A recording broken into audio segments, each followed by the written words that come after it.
So right now, perhaps millions of people around the world are involved in a relationship in which there is violence occurring and they feel controlled and perhaps terrified of their partner. And they feel trapped. They feel like they can't get out. They feel like they aren't going to be able to find any resources. And they might even feel terrible about themselves, as if they deserve their partner to control them and beat them and to punish them for bad behavior. And it's a crisis, and it's happening all the time. It's happening in the United States. It's happening in your town. And it seems like just a terrible thing that in 2016, that in our modern society with all our bells and whistles and our iPhones and all this kind of stuff and our internets, that we would still have these kinds of relationships where someone is punishing someone else and dominating the other person and making that person feel like they can't do anything on their own and can't live their own life the way that they want to live it, and can't even get out of the relationship. They can't even break up or divorce out of fear of being killed. This is a problem, a crisis in our society. And so as a part of trying to raise our awareness of this and maybe how to treat it, I thought I would ask my colleague, Dr. Michelle Finley, come on the podcast to talk about it because it is her area of expertise. Welcome to the podcast. Thank you. Glad to be here. This is the Psychology in Seattle podcast. I'm your host, Dr. Kirk Honda. I am chair of the Couple and Family Therapy Program at Antioch University, Seattle, and I'm also a licensed marriage and family therapist. Dr. Michelle, why don't you introduce yourself? Well, yeah. So I am one of the core faculty in the Couple and Family Therapy Program at Antioch University. I've been in Seattle since June of last year. And before that, I was living in Louisville, Kentucky, where I spent a number of years working with survivors of intimate partner violence, particularly it's considered a dual program. So we worked with survivors of intimate partner violence and also survivors of sexual assault. So what does that mean to work with intimate partner violence? And maybe we should talk about the term. Sure. People are used to the term domestic violence or wife beating. These are common terms. Mm-hmm. How do those situate within the intimate partner violence term? Yeah, I think when I think of domestic violence, I tend to think of that more broadly as including other people within a household, people who consider each other family, where there's some kind of violence, whether it be physical, sexual, emotional, psychological aggression. Like between siblings or something? Yeah, or child abuse. It's just a more inclusive term. Okay. But you'll still, if you were to Google domestic violence, you'll still probably run across more statements or facts and figures that I think are more accurately represented through the term intimate partner violence. Okay. So I worked with survivors of intimate partner violence, and our services were for survivors, and also their children who were maybe somehow exposed or witness to that intimate partner violence, but not necessarily survivors themselves in terms of child abuse. Okay. But we can, Yeah. Yeah. So, and the short is IPV.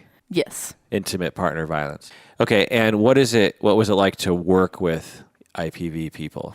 It was really, in some ways, it was extraordinarily challenging, not because of anything that they were doing, but just it really does a number on you in terms of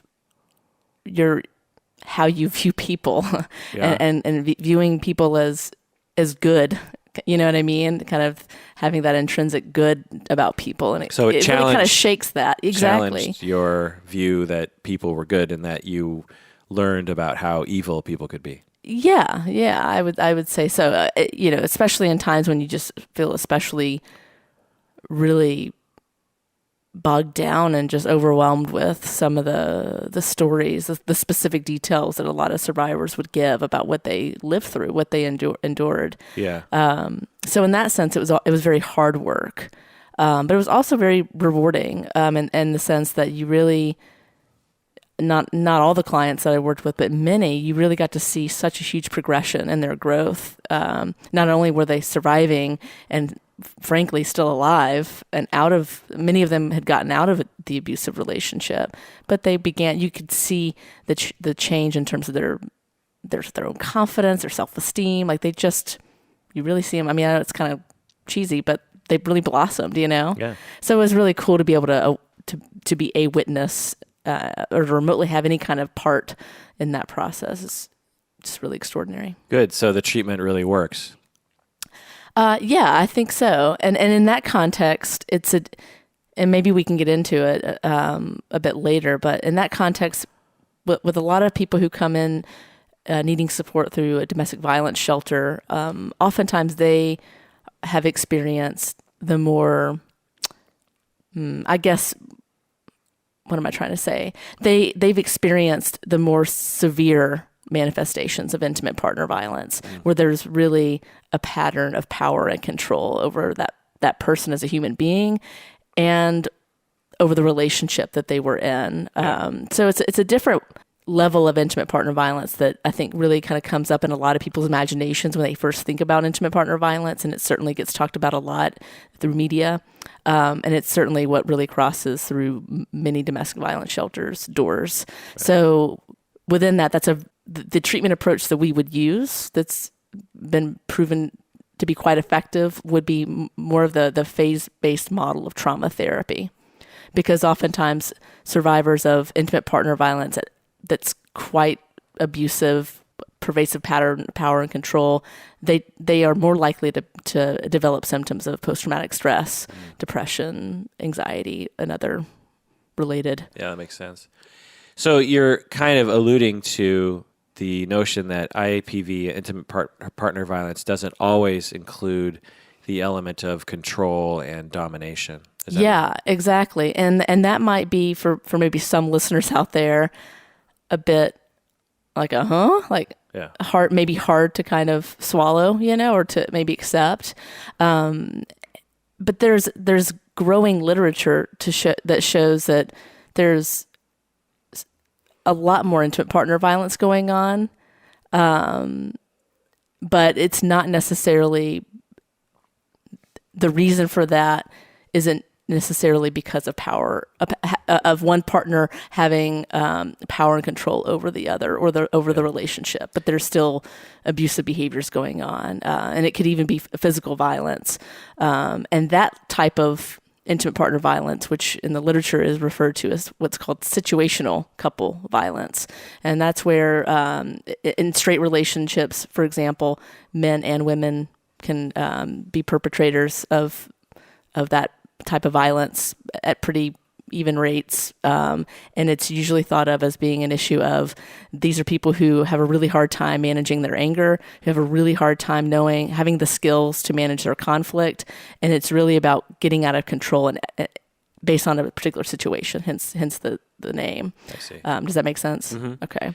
So situational couple violence, intimate partner violence is seen as a problem for both in heterosexual relationships, both men and women perpetrators, and it's a issue of emotional regulation and communication, and I'm guessing drug abuse is probably, alcoholism is probably in there as well. People fight much more when they're drinking. I don't know if people know that out there, but when I'm working with couples, one of the first things I'll ask about their conflict is the difference between when they're drinking and when they're not. And sometimes just a matter of cutting back on drinking can help a couple's relationship, or even quitting drinking altogether, or not talking about intense things while you're drinking. But anyway, the point is that but it seems to me like in terms of the taxonomy, that those kinds of situations to me are quite different. And I'm glad that they have a different category. But I would say that, a greater, so to speak, problem is when you have someone being dominated and terrorized in this almost, in a terrible, abusive way. And that those should be highlighted and so what do they call those? Yeah, that's a good question. So what you're referring to, that terror, the dominance, the power and control, that being a pervasive pattern within the relationship, the literature kind of vacillates between calling it either intimate terrorism or coercive controlling violence. And those are kind of pretty much used interchangeably. I find myself mainly referring to it as intimate terrorism. Right. I like that better because a lot of the abusive spouses are not using violence at all. They're using threats of violence. Right. Yeah, absolutely. Or other kinds of control, money control, this kind of stuff. Exactly. And so the terrorism part makes more sense to me. It's a funny word, though, in our society today, right? Because I'm sure if you said it to the general public, they'd be like, so the husband straps on a bomb on his chest and, Gosh, yeah. So, but yeah, okay. But let me ask you, because people probably want to know, what is it actually like day to day working with IPV people? Because, they're probably wondering, okay, so... And you mentioned a shelter. You worked in the shelter? Yeah. So you have, it's usually women who are, they somehow get a hold of someone that directs them to the shelter often, or to someone that knows about someone who knows about the shelter. Maybe it's a therapist, or maybe it's a police officer. Yeah. Or a friend or somebody, and they say, look, you should call this number, and then they start working with, over the phone sometimes, with a counselor about like what kind of situation they're in and what they could do to be safe, and the shelter is giving them, look, if you want to, you can come in, and here's what we would do, and blah blah blah, when you're ready, and a lot of times it takes a while for the abused partner to gear up the motivation to actually take that leap, because it's a huge leap of just moving in the middle of the night, just moving out with your kids and worrying about the repercussions. Often that's more dangerous. Right. Because leaving. Yeah. Right. Because you've outed, not only have you left, which the perpetrator will take issue with, but you've also outed the perpetrator to the legal system and to a whole bunch of people. And that is incredibly threatening to the perpetrator, and they will kick into their normal abusive, controlling behaviors like violence and threats of violence, and potentially even killing people, which happens. And so then they end up, am I describing a typical story? Yeah, actually, yeah. So they end up in the shelter, living in the shelter. It's usually an unmarked building of some kind, and they keep the shelter's addresses secret. They don't give out. Ours was different in that sense. Oh, really? But I totally know what you're saying, and there's plenty of shelters that operate like that, especially in smaller communities, and not necessarily small, but I seem to know more about the ones that are in smaller communities. But our shelter, people knew, but we just had a ton of security. A lot of security, yeah. I mean, it was kind of Fort Knox, as it should be, but we had our big sign, and, if you remotely were from the area, you knew what that place was about. So and people were staffed. It was 24/7. There was no, so that was, yeah. Right. So they have locked doors and a reception person and security. Right. And it's basically like a big dorm for people. Mm-hmm. And there are counselors on site and resources and social workers and this sort of thing. And you were one of the therapists. Yes. Mm-hmm. And so you were working on trauma recovery with these people once they were in the shelter. Right. And they'd be in the shelter for how long? Oh, man, that just depends. Some could have been there for up to about a year. Some even maybe some exceptions, especially if there's issues with visas, not being a U.S. citizen, those kind of factors that would just, of course, create more vulnerabilities and require more time in the shelter. But some people could be there for maybe as little as a couple of nights to, probably the average was maybe a few months or something like that. Okay. I'm kind of ballparking that one a little bit. And then would you work with them after they left? Yeah. Well, see, for me, I actually worked more of my caseload were folks who had at one time stayed in our shelter, but were out and living on their own. But I had a lot of many of my clients were also still living in shelter, so I kind of saw both, which that was another interesting. You just see them at different points of their journey, which is interesting. So would you see those clients after they left the shelter? Would they come to your office in the shelter, or did you have a different office? Just curious. No, yeah, they would come back. Those who had lived there but still want to do therapy would come back.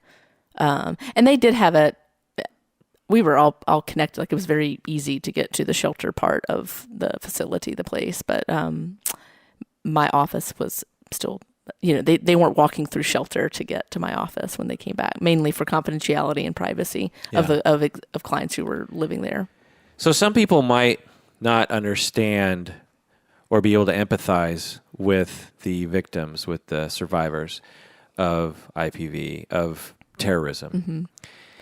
And what could we say to help them understand what it's like? Because what a lot of people, I think is like, well, if that happened to me, I'd just leave him, or I would fight back, or that's BS. But what they don't understand is, I think, the effectiveness of the terrorism, especially if you have kids, right? And how it progresses over time, and how it breaks down your identity. What else can we say to help people understand? I think there's plenty of clients that I see where that is part of the power and control, again, with the intimate terrorism typology of IPV, where they begin to feel on some level that it's their fault, that they're to blame, that there's no hope.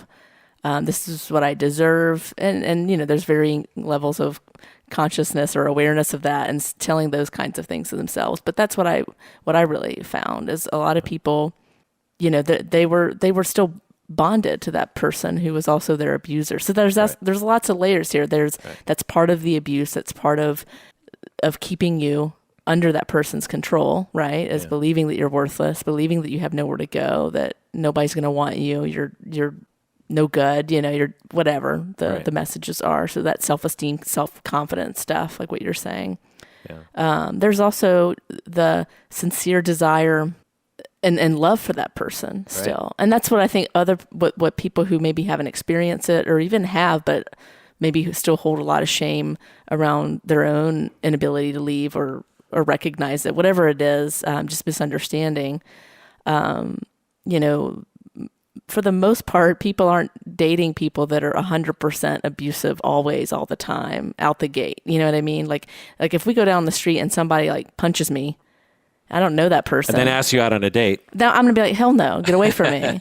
But if they took me out on a nice date, they asked me, they didn't punch me first. They asked me on a date, and I liked them, and it was really nice. And they wined and dined, sweet talk and really kind and all that stuff, and had a puppy. I don't know. I'm just throwing silly things out there, but you form a bond as you would with any person that that you're in a romantic relationship with. Right. And a lot of these intimate terrorists, if we might call them that, they've learned over time that they tend to become abusive, and therefore, in order to seduce someone into being with them, they have to some extent, act on their good behavior, and they'll be very romantic and very giving, and they'll also have. I mean, I'm talking about a typical profile that I've seen of the terrorist type. Right. And it's someone who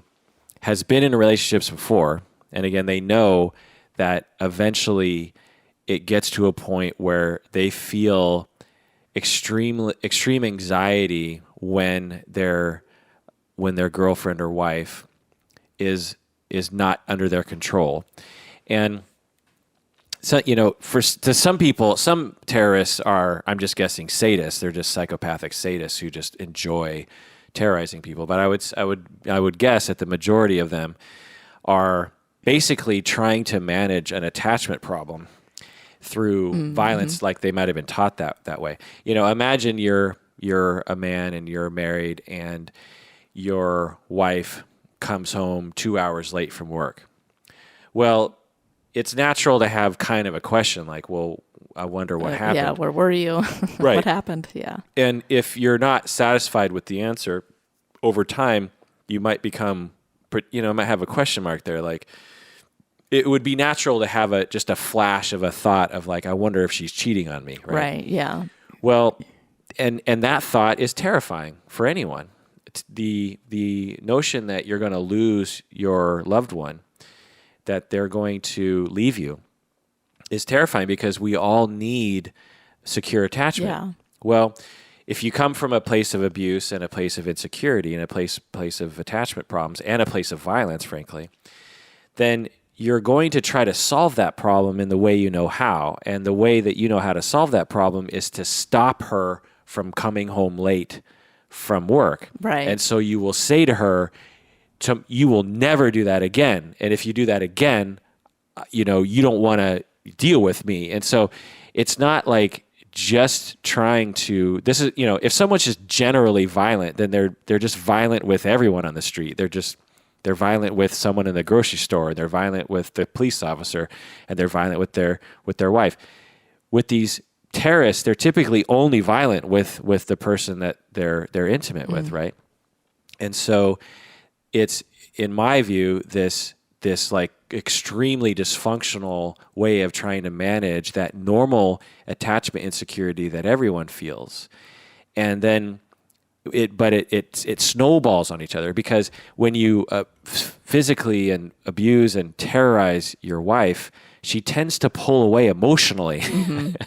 And that creates more insecurity for the perpetrator. And so the perpetrator tries harder and says, okay, well, you're not even going to work anymore. You're not going to have any friends, and you're not going to look at me funny, and you're not going to oppose any of my opinions. And it becomes more and more elaborate in terms of this control. Yeah. Well, the person who goes through this a number of times and has women leave him, he eventually learns, I have to really act on my best behavior to get someone to like me because I'm so desperate for a relationship.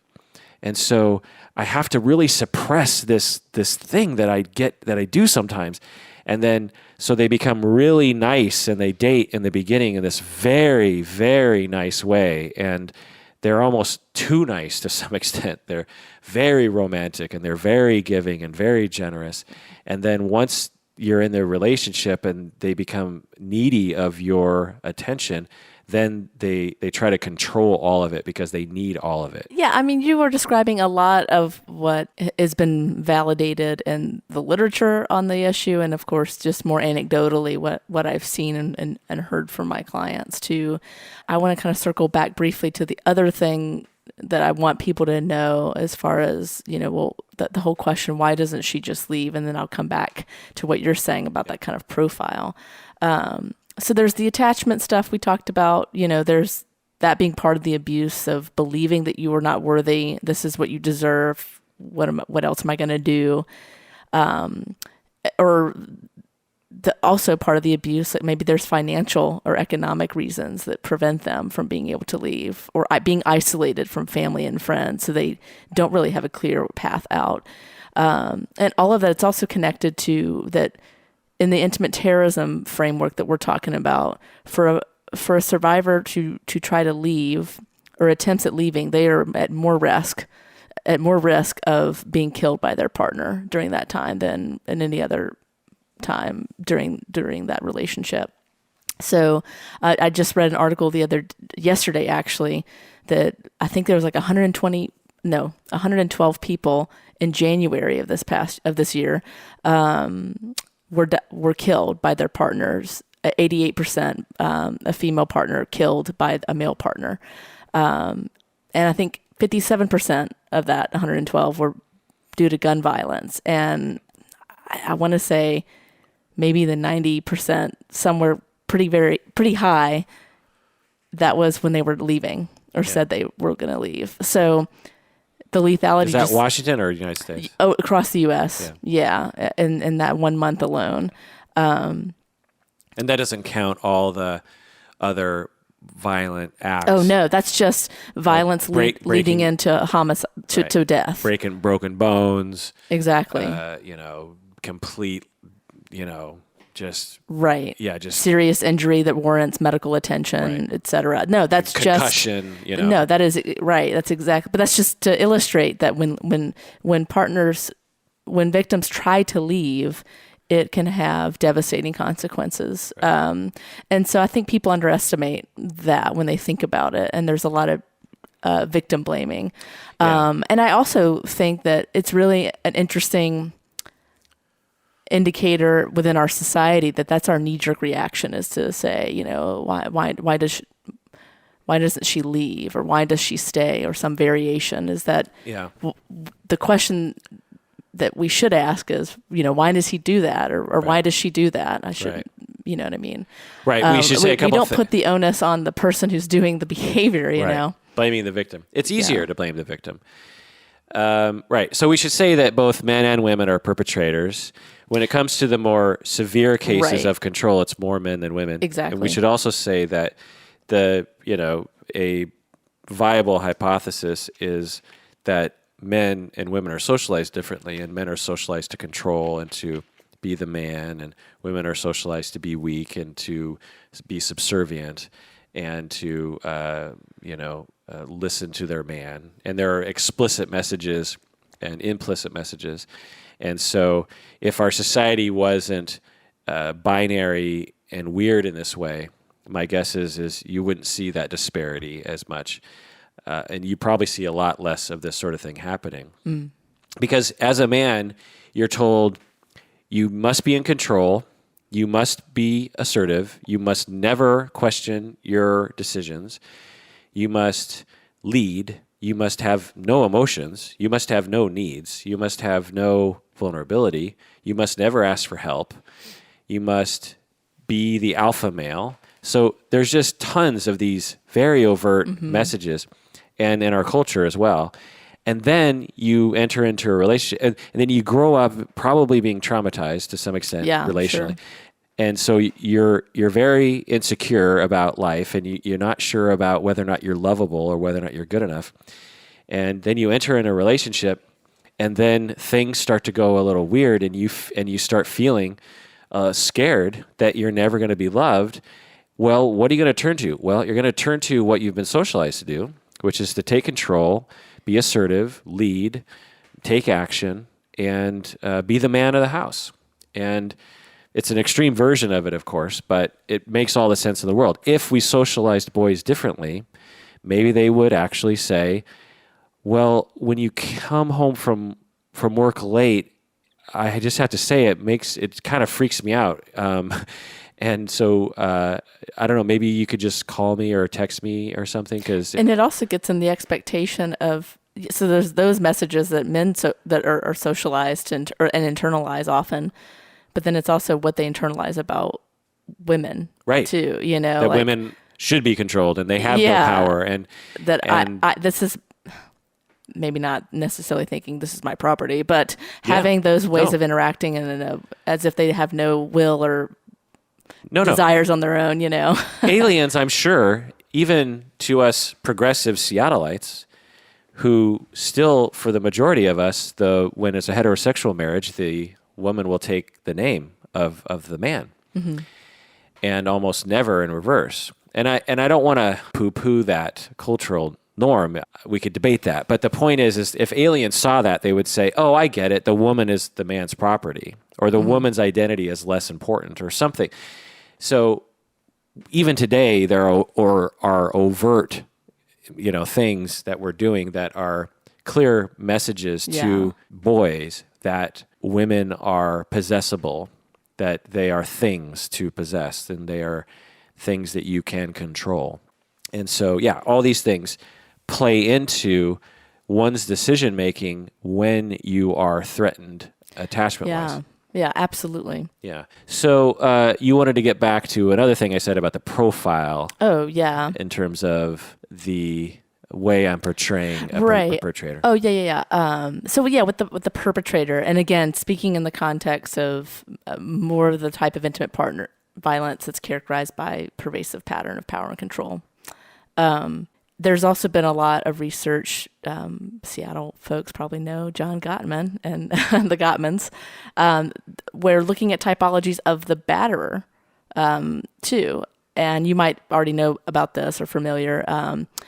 Looking at Gottman, I think initially broke it down as type 1, type 2, not very creative, but then got a little more creative, and I think identified the type 1 batterer as being Cobras, type 2 being Pitbulls. Okay.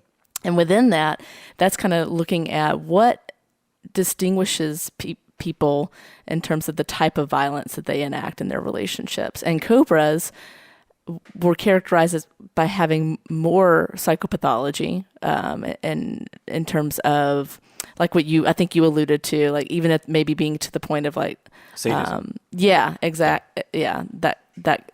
more of that extreme, narcissistic personality disorder, those kind of things. That's not all, but a good number of them. But a good number of them will have those features or characteristics. Yeah, if you've got a healthy dose of narcissism, or borderline for that matter, as a male, or psychopathy, and a dash of sadism as well.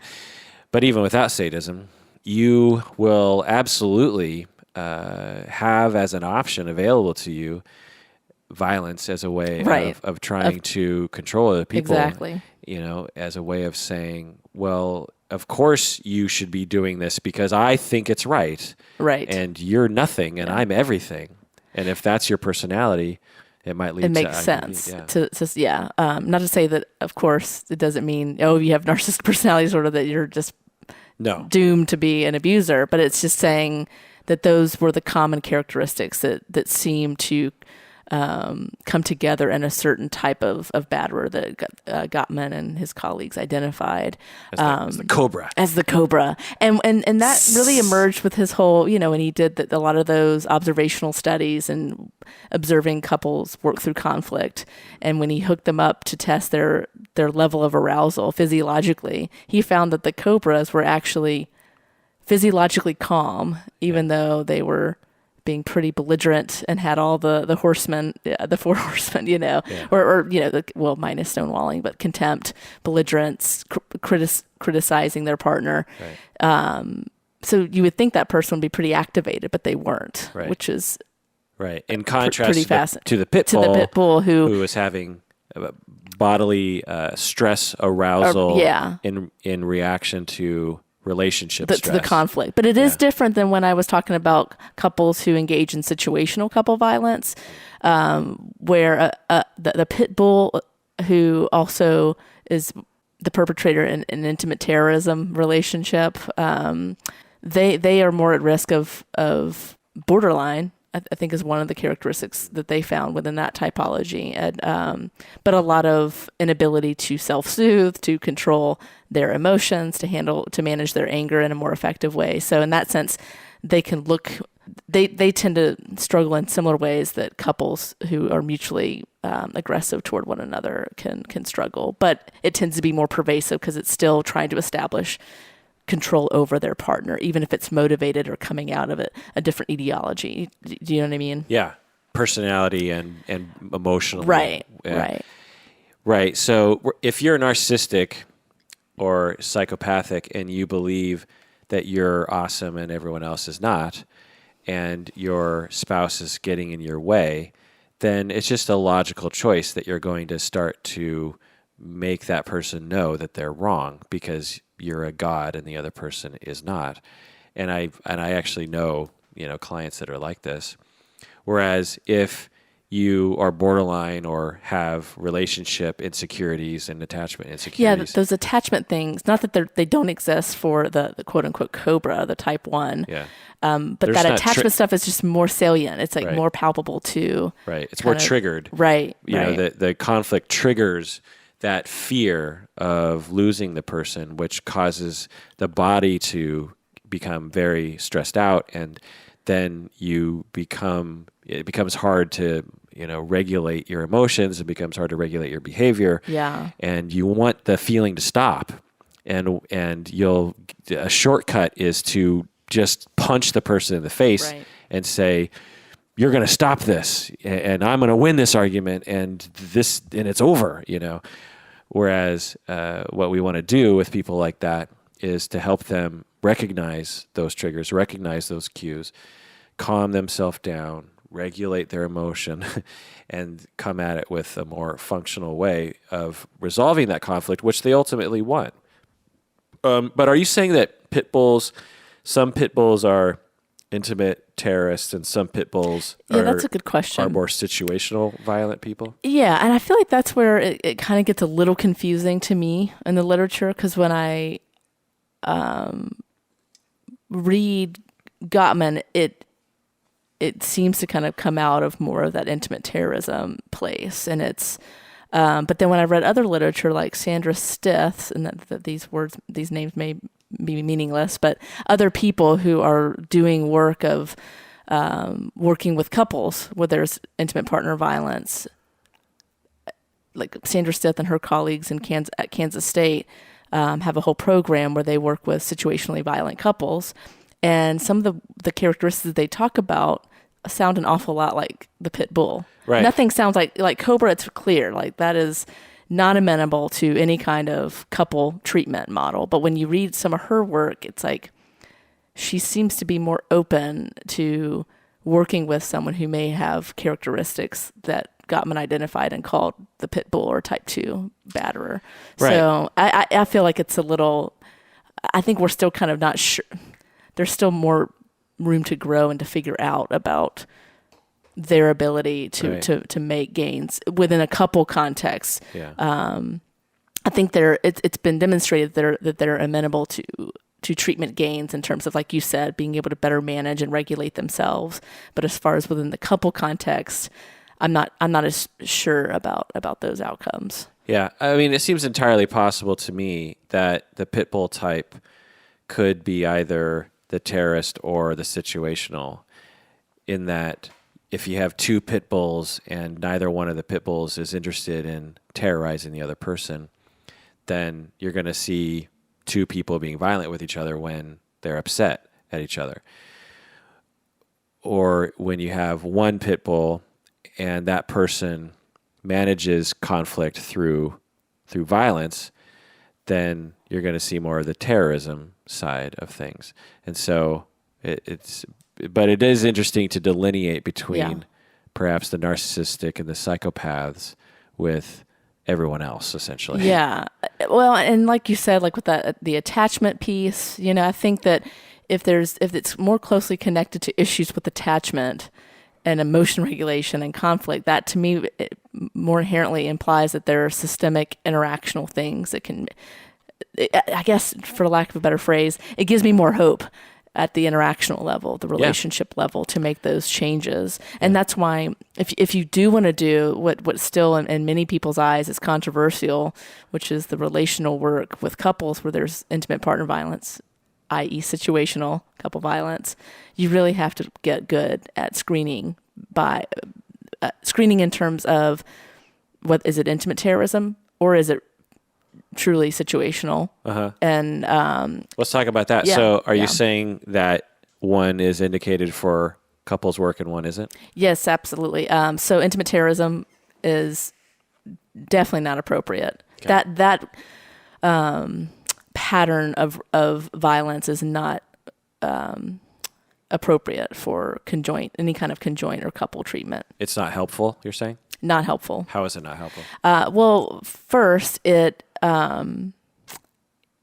can maybe exacerbate or escalate the violence or the harm to the victim in that relationship.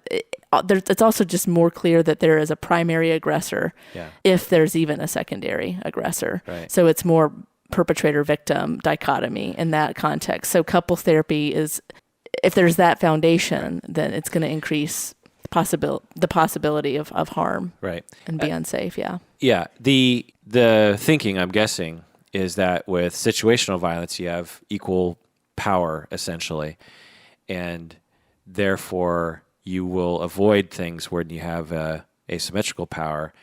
where the couple comes in and the abusive terrorist person is monitoring everything the victim is saying. Exactly. And then upon leaving the session might beat might that person take because it out on them. Yeah. And then you come into the next session and that person's saying, yeah, things are getting better. Yeah. And there's no opportunity for the victim to speak freely. Absolutely. Without worry of there being a consequence. It's not as if couples therapy or family therapy doesn't work. It's that to me, it's like you just have to, the principle or the spirit behind the rule is you have to create a safe, confidential place for the victim to start exploring how they feel. And for both of them to feel like they can, I mean, especially the victim, to talk about the dynamics in a way where there's not going to be adverse consequences leaving. Right. So yeah, you're right. It's not something inherent to couple or family therapy, but it's how it then gets used. Right. If you could somehow manage to create that in couples therapy, then you could do it. But that would be a hard thing to pull off, and you would never really know. Plus, there are many people that treat couples while seeing them individually at the same time, and so anyway. But when it comes to symmetrical power, then it's about let's work on ways the two of you can conflict in a more constructive way. Yeah. How can we use our words? How can we notice our emotional life, and how can we regulate that, and how can we have more bonding so that you just feel better with it? It's just normal family therapy. It begins to mirror more of the traditional pathways for couple therapy. And I will say another key thing is, I mean, you have to look not only at the typology of the violence itself. So is this a pervasive pattern of power and control? Intimate terrorism, that's no good. You also have to look at the level of, like we talked about earlier, the severity of any mental illness, the severity of any substance abuse issue that's going on, the severity of the violence that's going on. So even if it's maybe they're both really going at each other in a more symmetrical way, but it's still, the escalation is such that it's dangerous. Yeah. So, okay, it's not intimate terrorism necessarily, but it's still the danger level is such that couples therapy is likely not appropriate. And the last thing, well, probably not the last thing, I'm maybe forgetting something, but fear, the level of fear that any partner expresses, and you alluded to that earlier, that's a big indicator too. Right. And in many ways that might trump whatever you as a clinician you delineated based on their pattern of how they interact. Well, that is the main delineating pattern that we will assess for, right? Is do you feel afraid? Right. Is the question. If you're a clinician out there, that's one of the main questions. And it's complicated because the answer could be sort of an exploratory process. But the main question you want to try to get them to provide an honest answer to is, are they afraid? Because if you're in a situational violent situation, in the less severe forms, we'll say, you're not afraid that the other person is going to kill your kids or kill you. Right. Or, I mean, the thing that I want to say that I didn't really emphasize previously is that there's something that happens, and I've actually discovered this personally, and it took me a while to figure out personally, in that when someone presents behavior that is out of the norm, that feels very different from you, there's this natural worry of, well, what else are they capable of? If they're capable of that weird thing, then I really can't predict their behavior. I remember learning a long time ago that there's this sort of cultural social contract that everyone signs, and you follow that so that you don't scare other human beings on this planet. You know, you're walking down the street and you know, someone's approaching. There's a protocol. If you're in a particular situation, maybe you have eye contact, but maybe you don't. If someone says hello, you just say hello back. But you can even just take a non. Dr. Michelle just dropped her pen.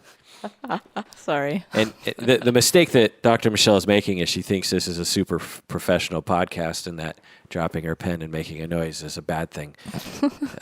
That is not the case, my friend. So if I was walking down the street and I walked up to someone and said something like, I watched the news last night and they said the weather was going to be very interesting. Okay, have a nice day. And that other person, because I broke the contract of expectations, even though I was nice or random, there's a little bit of anxiety that the person has of like, wait a second, they're not following the protocol. What else are they capable of? And to some people, this is actually a terrifying thing you can do to someone. If you just do something out of the ordinary, for some people, it terrifies them. Okay, so expand that out to your spouse, when angry, got so angry that he picked up the TV and smashed it through a window. This is a real thing. If he's capable of taking the TV and throwing it through the window when I just came home 2 hours late from work, my God, what else is he capable of? The mind can go all sorts of places. Yeah. He could kill me. He could kill my family. He could kill my kids. He could kill my pets. He could kill everyone. He could kill us and then burn the house. I mean, lots of killing involved, but Yeah. it's like, what else could he do? Because he did that.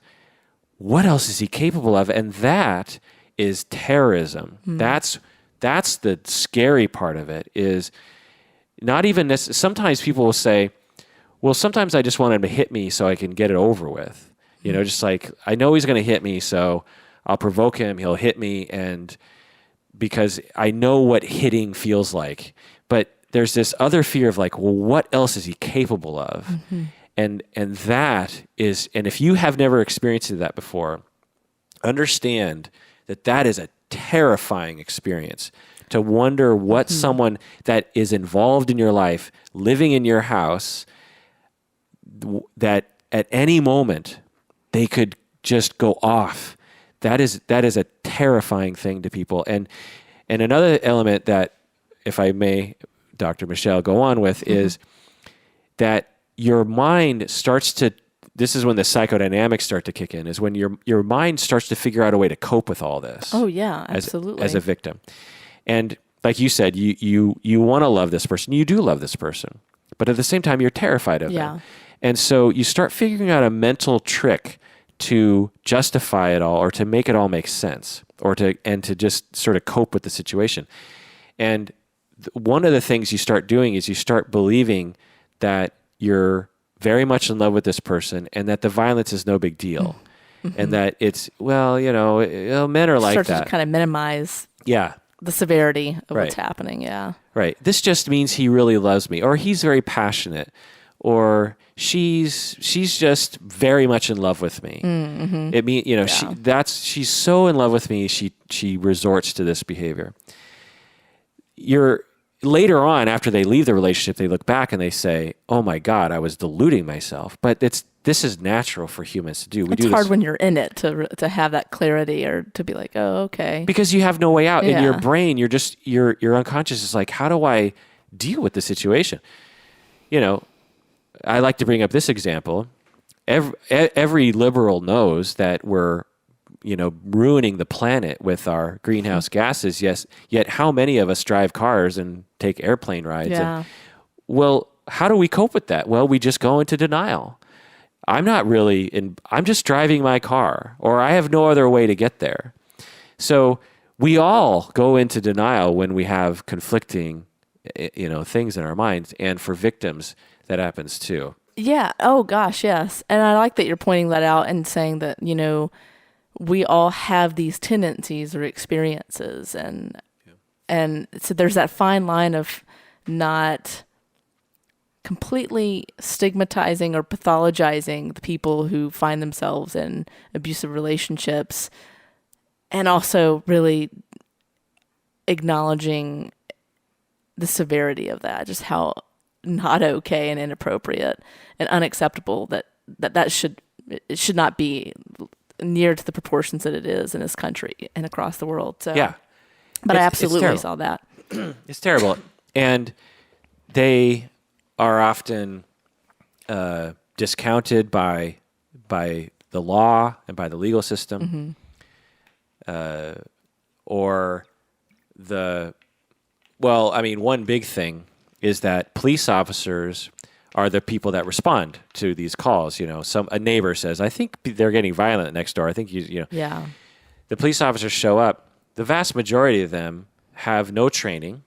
I mean, the ability, like, you're trained in intimate partner violence, but imagine going to a house in the middle of one of these events I know. Yeah. and trying to decide who's the perpetrator and who's the victim, and decide what you should do. Should someone go? Should they stay? What's safe?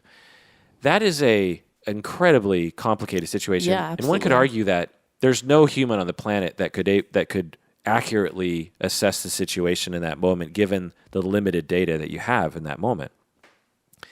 And yet we require police officers to somehow do this awesome job in that situation.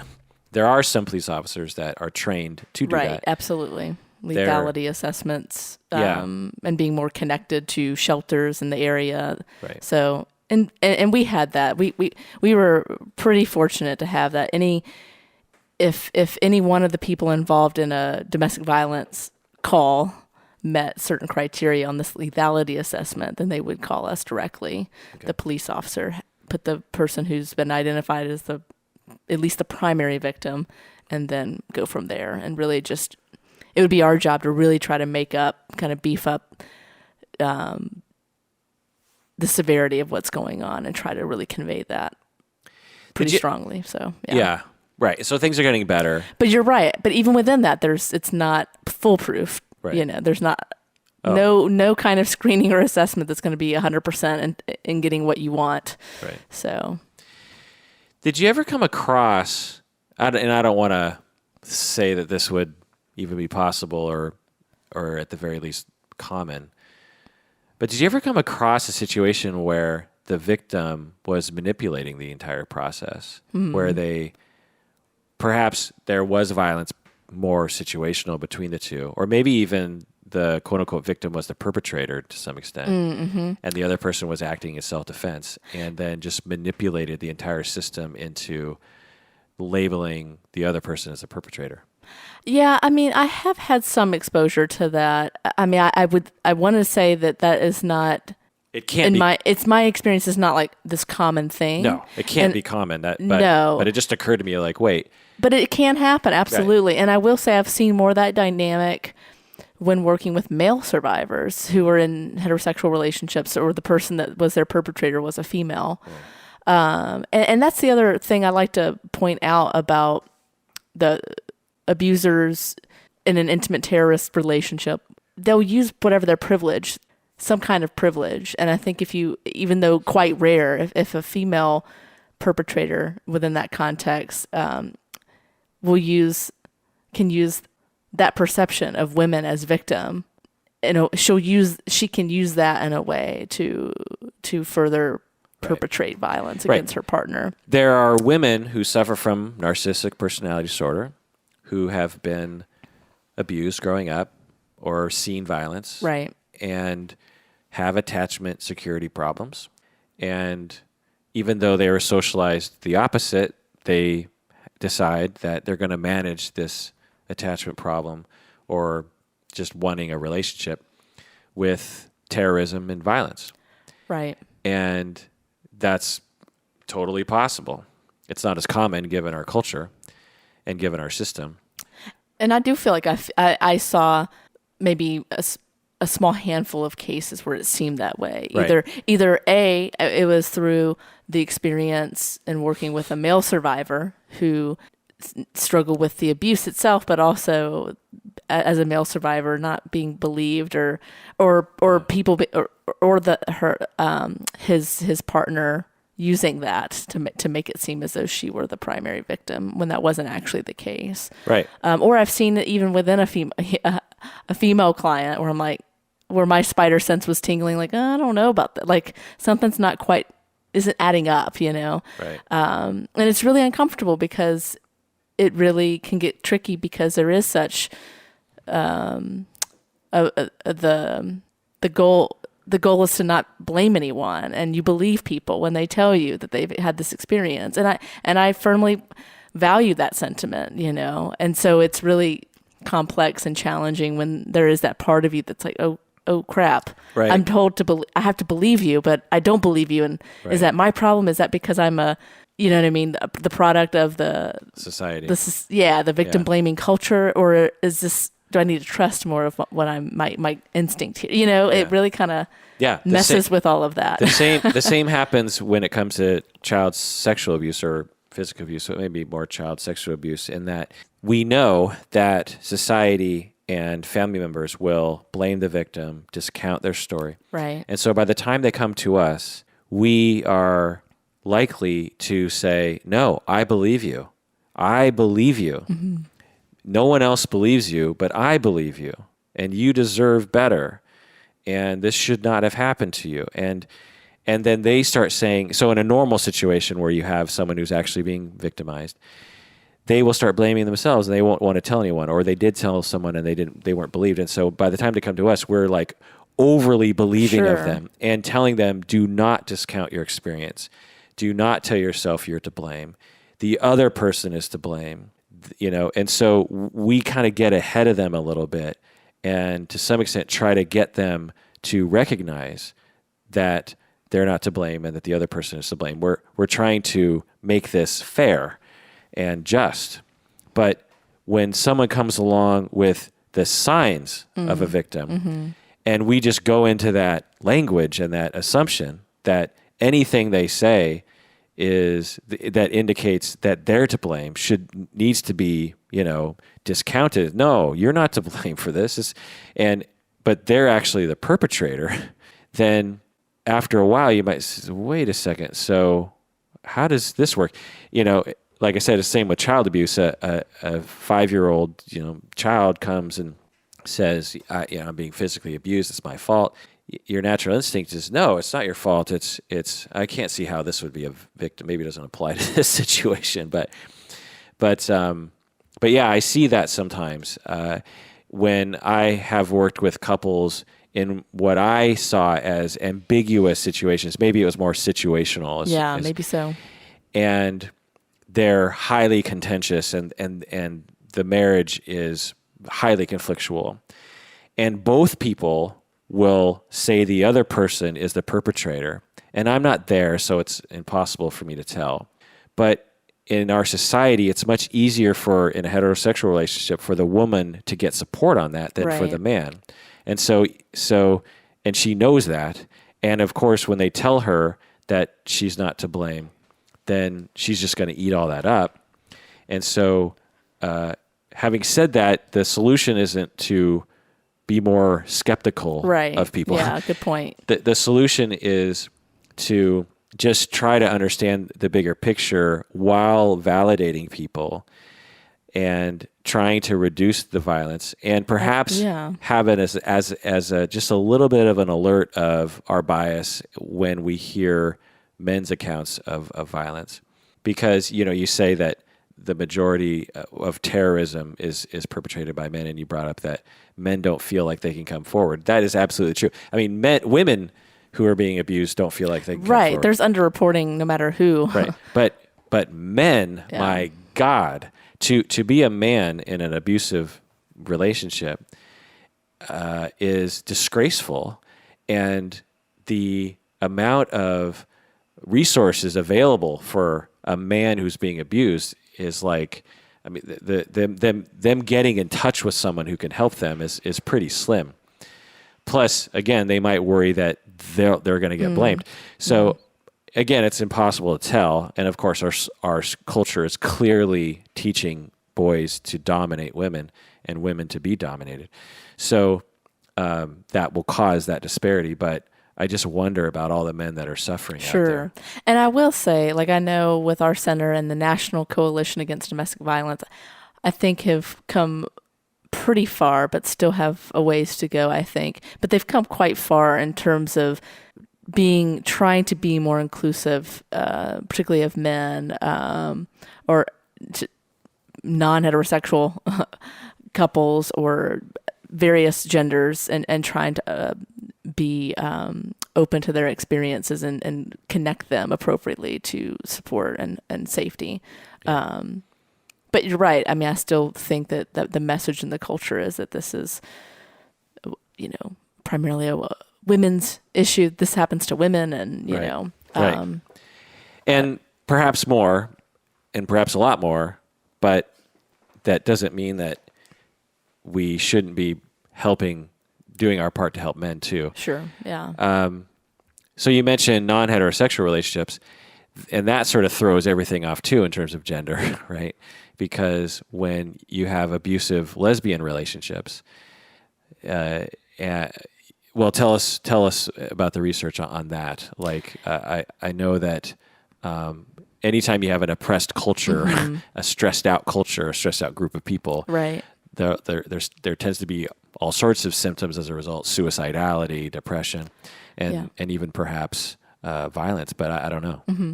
Yeah, and there's conflicting. Just like the statistics are not exactly the same or identical depending on the source for heterosexual intimate partner violence. The same is true among lesbian, gay couples. But from what I've read, most sources report similar prevalence rates, and talk about the unique ways that privilege looks different and how that can be used as part of the abuse. But there's not much out there in terms of defining typologies of batterers in those relationships, or the typologies of the abuse itself, in a similar way that I just was outlining to you with heterosexual couples. The literature that I have read seems to suggest that you can maybe place them along those similar lines, but there's just not the data there that there is for heterosexual couples. So what was I going to ask you? Oh, and while you're remembering, I will say that I think the numbers that they do have with LGBT population are kind of are similar to the numbers that you have when you just look up statistics on IPV, and it's not it's not distinguishing situational couple violence. It's assuming a pattern of power and control over a partner. Right. So there's that piece. Oh, I know. You had said that privilege plays out perhaps differently in same-sex relationships. How so? Yeah. Well, and maybe this becomes less and less as there's less stigma and more people are coming out. But the coming out process, that can be a point of privilege that can be used against a partner. The threat of outing them at their place of employment or their family.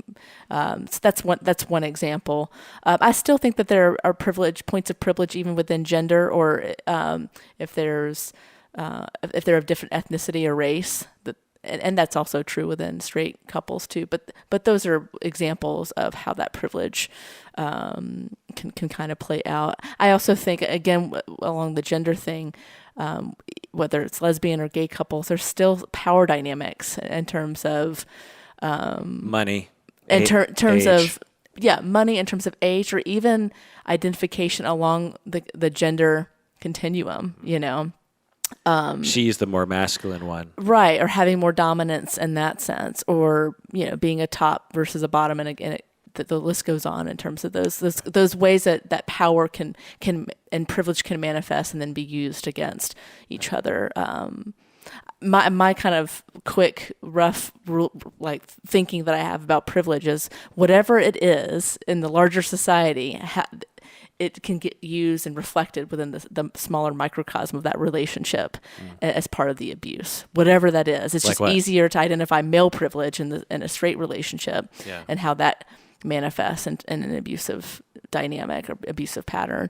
And so I think the same is true, like you were saying, economically, age, being white versus black or whatever, you know, religion. I mean, really, I think if you're abusive and you want control over your partner, you're going to use whatever, you know what I mean? You'll use whatever that means of privilege to maybe help maintain that power. Right. So what else can we say about intimate partner violence? What else can we say?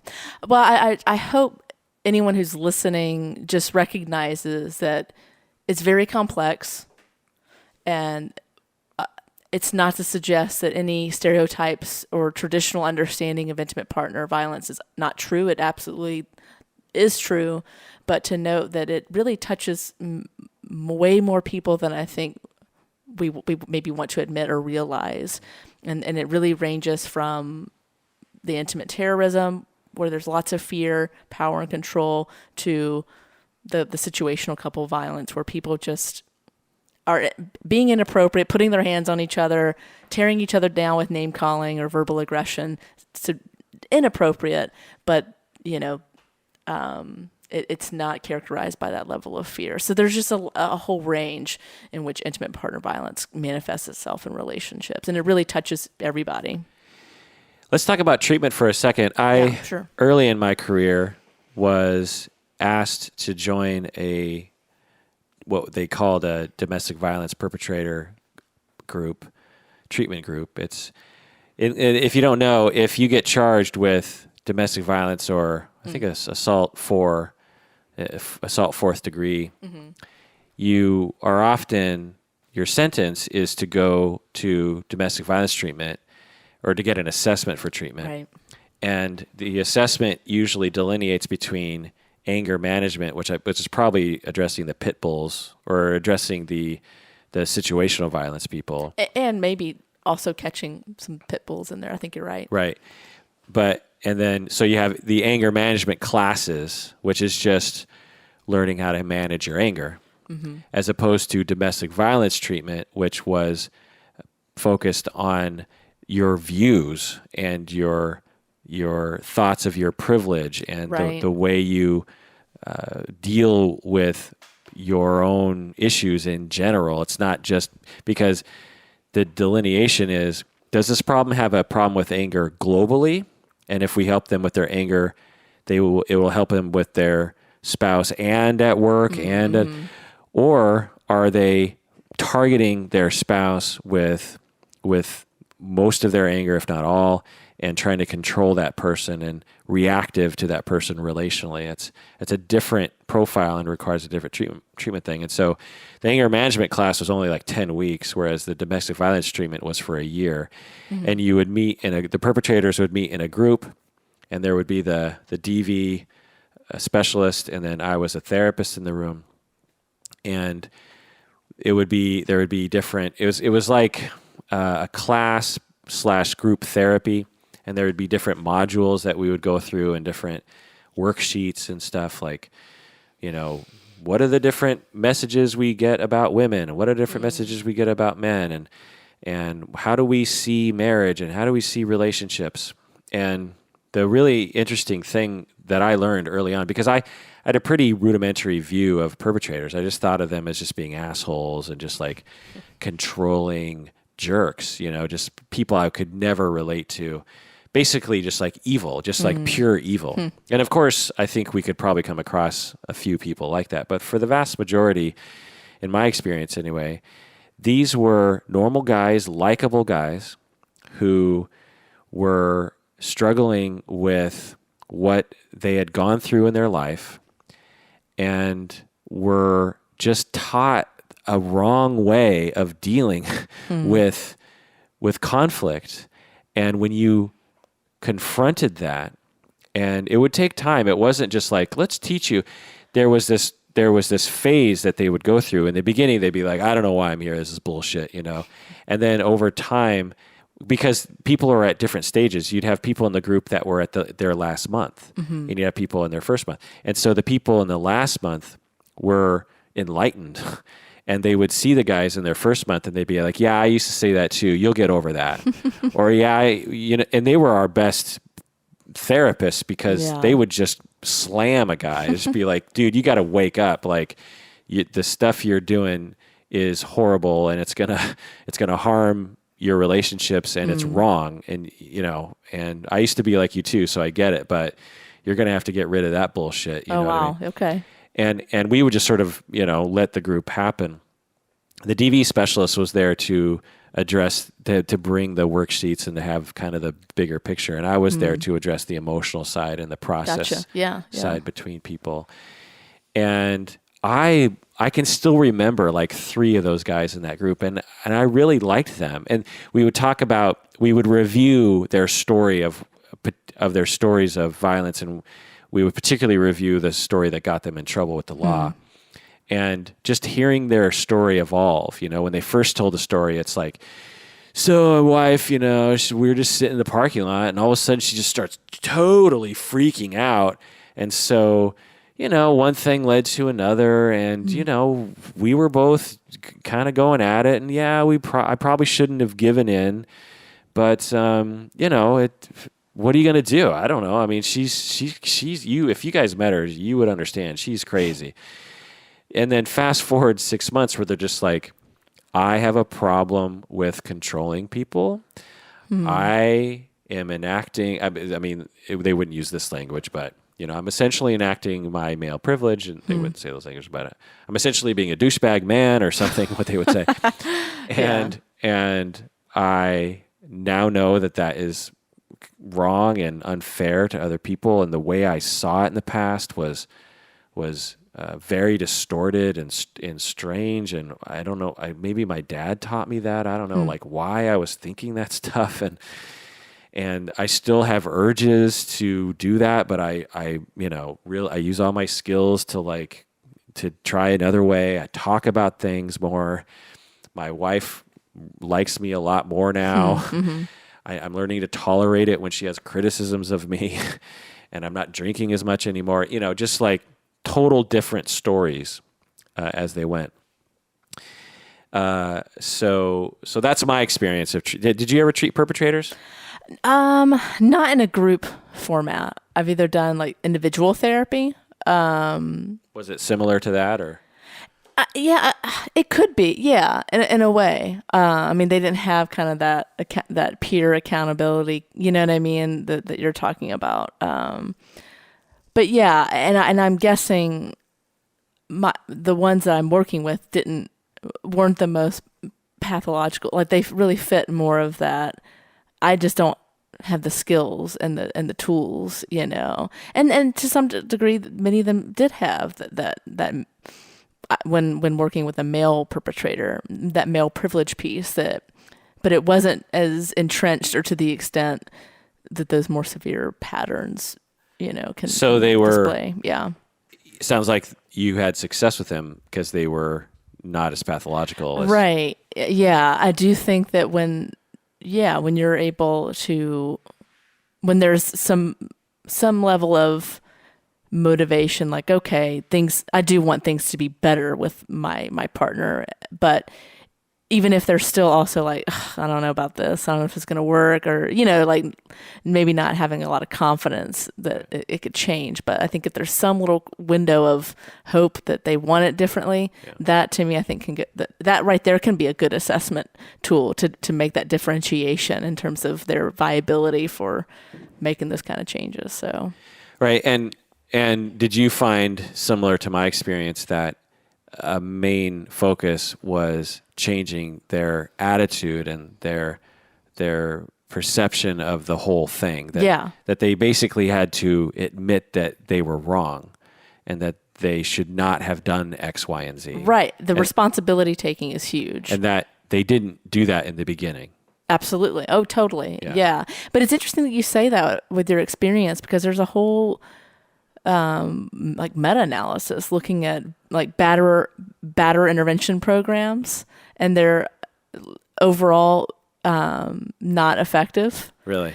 But what they said was that they thought it would be more effective or some seem to be better, like more hopeful, more promising, but on the whole, they weren't. But they suggested that they could be better if they did a better job of really teasing out the types of people that were in the group. Wow. So maybe if there are more guys like the ones that it sounds like you worked with, they could be more successful. But it sounds like they were just kind of throwing in the more pathological perpetrators with those guys who, just struggling. That's surprising to me that they're finding. So what are you saying? The meta-analysis showed that the typical treatment programs don't work? For batterer's intervention, the court-ordered batterer intervention programs. What does work? That's a good question. I'm still not certain if I know the best practice for perpetrators, but I do know that a lot of the general model of trauma therapy is appropriate for survivors of intimate partner violence, the more severe forms of intimate partner violence. And then this burgeoning work with groups of couples and situational couple violence is showing promise. Right. And it's interesting because they're in those samples, these are couples who will meet either individually with a co-therapy team, or they'll have a co-therapy team with a larger group of couples coming together. And when they work through, safety planning, they work through, lots of psychoeducation on what is intimate partner violence and all the manifestations. Like, it's not just physical violence, and really educating them on that, how to control their anger, how to manage conflict better. They do all this stuff, and then they kind of go into more of a traditional couples therapy phase, working with emotions and satisfaction in the relationship. And they're really showing positive outcomes, indirectly lowering violence because they're improving those skills in the relationship, which is really pretty cool. Yeah. As couple and family therapists like you and me, mm-hmm. we see the power that having everyone in the room can have. Yeah. Of course, as you were saying earlier, it's not indicated and not helpful when someone's being currently terrorized because they're not able to talk about, the truth. Right. But we see this all the time. If you're a therapist and you primarily see individuals, you know that a lot of people come into you talking about their partners or their children or their parents. Absolutely. And you're there listening and just thinking, man, that husband or that wife is a jerk. Why are you dealing with that? Imagine actually having that person in the room, and then that person says, well, actually, I said that because blah, blah, blah. And you're like, oh, okay, now there's two sides of the story I'm getting. Not only that, but now you can actually facilitate something right then and there. Right. Right then, and so with violence between people, if both people feel safe enough to talk in therapy, right, it's not just, so I got angry and I, did this and that and, let's problem solve. It's, okay, what happened? And both people tell their story and then they support each other. That's another thing. And they hear each other struggling and they can bond in session together, and you can facilitate things right then and there. Okay, when this happens, what can you say? Okay, say that to her. Okay, say that to him. What can, it's all right there in front of you. And it terrifies many therapists because they are afraid of the chaos and what could happen. And I can say that it is scarier. And in the situation, if there is situational violence, it's not just the chaos of dealing with lots of high conflict and volatility potentially in the room, but it's also not wanting to be responsible in any way for potentially things maybe escalating or becoming violent, having a violent recurrence. Right. And I will say with the these conjoint promising treatments, there's a fair amount of separation of partners and doing that separate time work and then bringing them together in key strategic ways. So it's not just, okay, we're just going to all be in the same room. And that's the other thing. It's even more important, maybe arguably, to have a co-therapist who's helping to facilitate that. How come? Well, I think in terms of being, being better able to maybe assess potential risk or increase in risk. It's just better when there's another person, another head is involved. Right. Two heads are better than one. Exactly. And I also think just logistically and practically to be able to do what kind of where we're going, where they're going as far as what seems to be appropriate conjoined treatment is so you can do that separate time. You can one therapist can work individually with this part of the couple, and the other therapist can work with the other. So right. So when you have two therapists in the room, the countertransference becomes more diffuse and less likely to totally cloud one therapist's yeah, that's true. mind. That's a good point. You're particularly if both people, and I think you're saying this, so wife goes with one therapist, husband goes with a different therapist, and then in couples therapy, all four people get together. Right.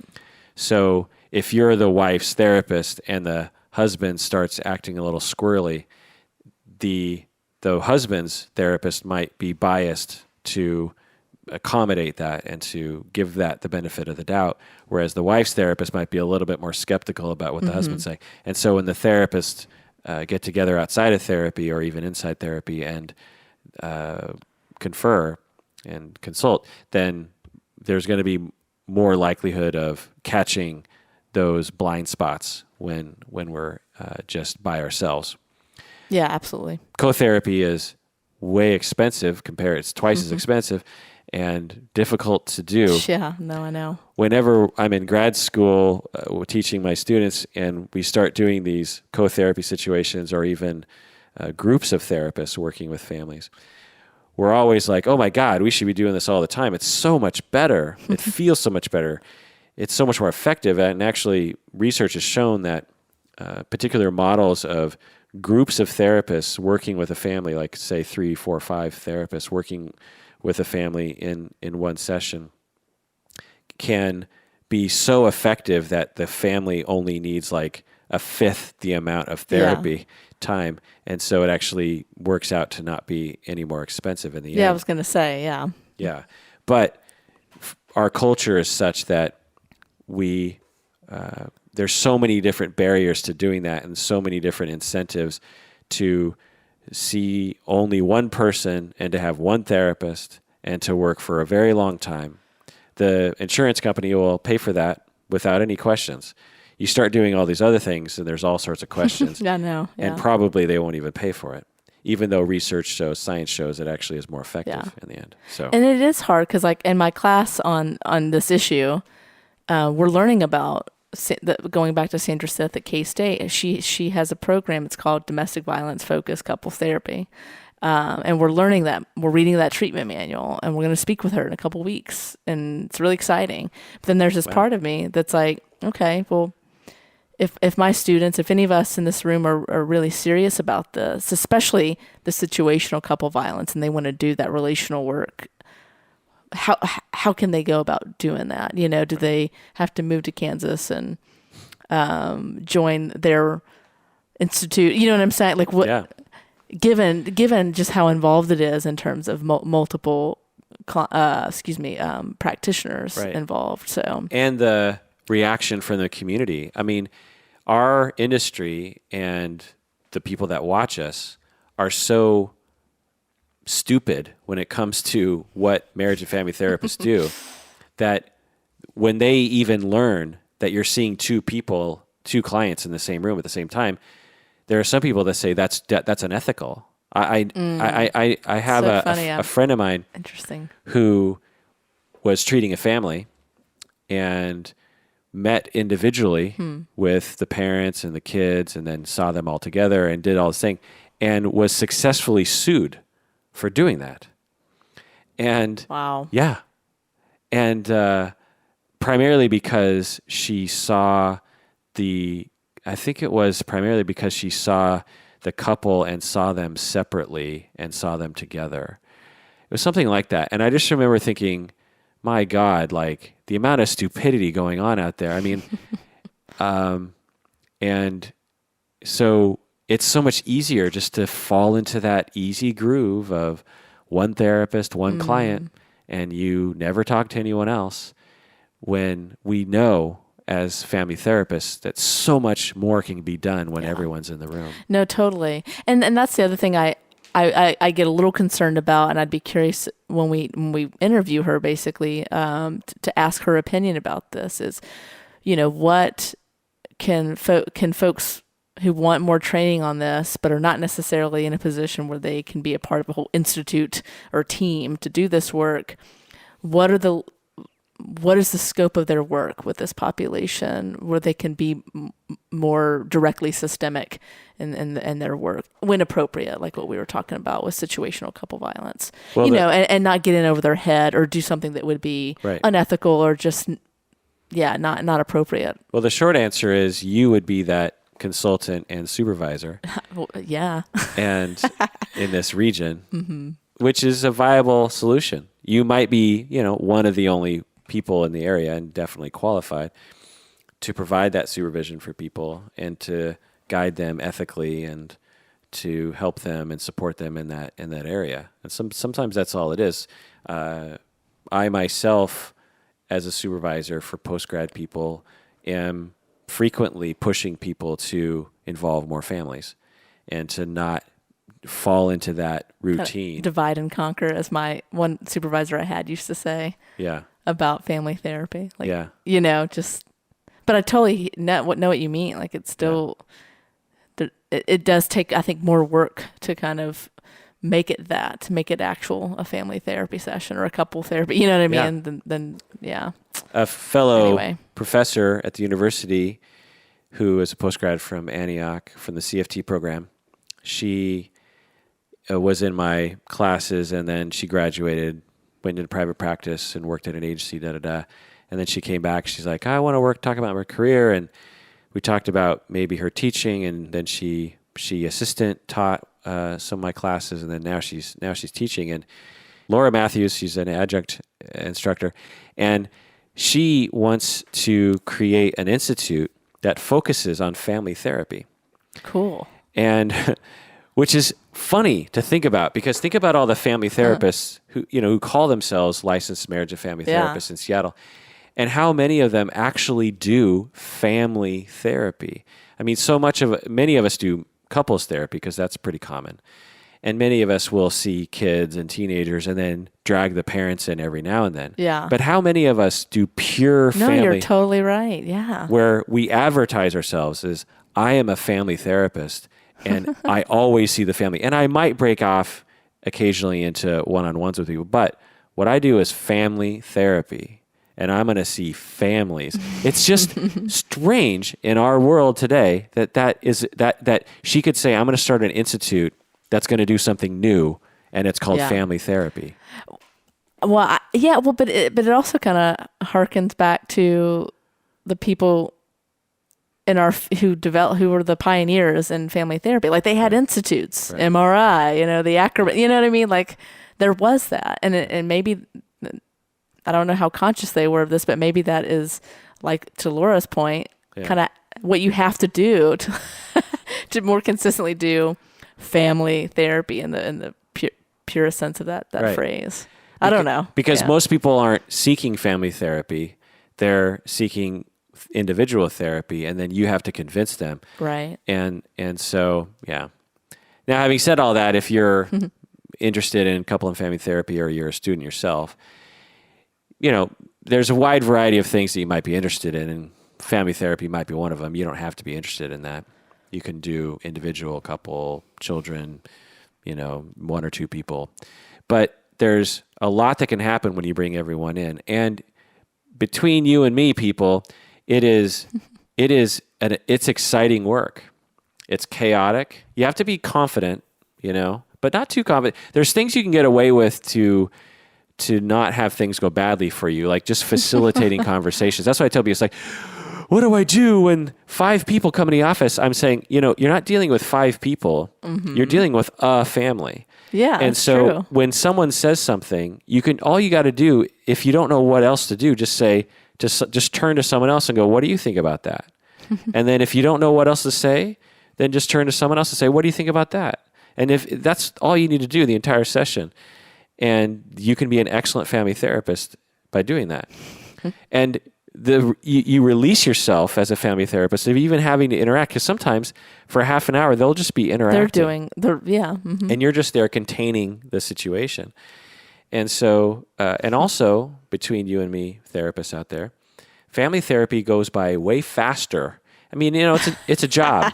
It's a job, and there are times with couples and families where the hour just races by, and I'm like, my God, we just that's why for some people, couples and families are seen for more than an hour for that reason.